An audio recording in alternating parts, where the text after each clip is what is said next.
lagi bersama saya, Sevinka Putri Fitriana, dengan NIM 18622012050. Kali ini saya akan menjelaskan teori tentang efisiensi pasar dari teori akuntansi.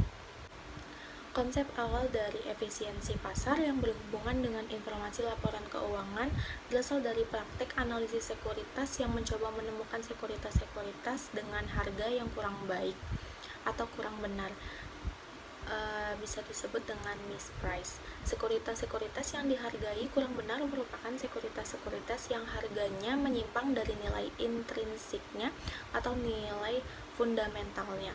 Untuk konteks seperti ini, maka efisiensi pasar diukur dari seberapa jauh harga-harga sekuritas menyimpang dari nilai intrinsiknya.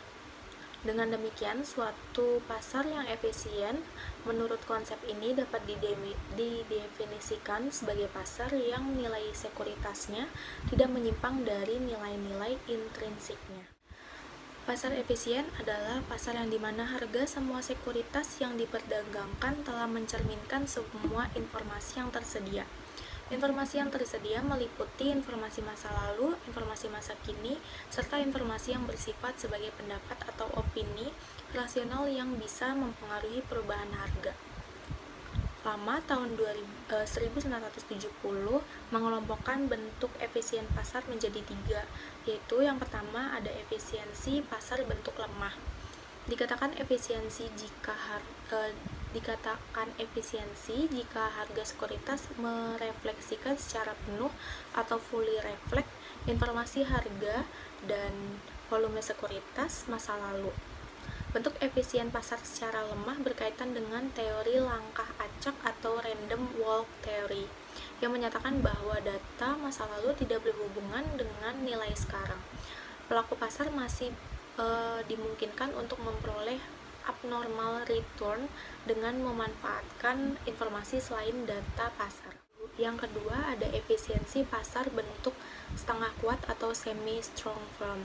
Pasar dikatakan efisiensi jika harga sekuritas merefleksikan secara penuh semua informasi yang tersedia secara publik termasuk data laporan keuangan. Semua pelaku pasar memperoleh semua akses yang sama terhadap informasi publik.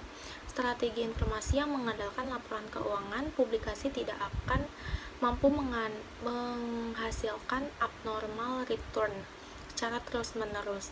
Informasi yang dipublikasikan dapat berupa yang pertama, informasi yang dipublikasikan yang hanya mempengaruhi harga sekuritas dari perusahaan yang mempublikasikan informasi tersebut.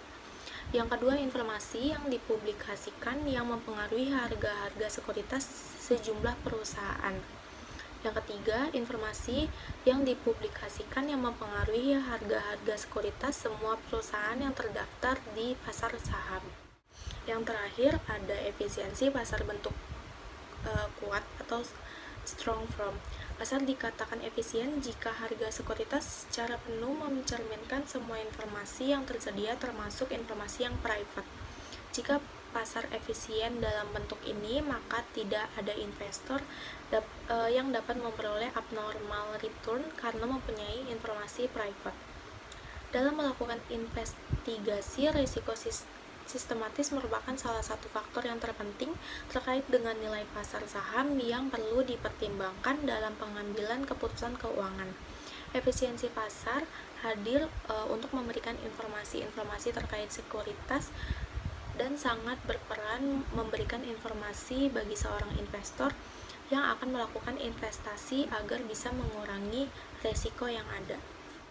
Mungkin cukup sekian penjelasan materi teori efisiensi pasar dari saya.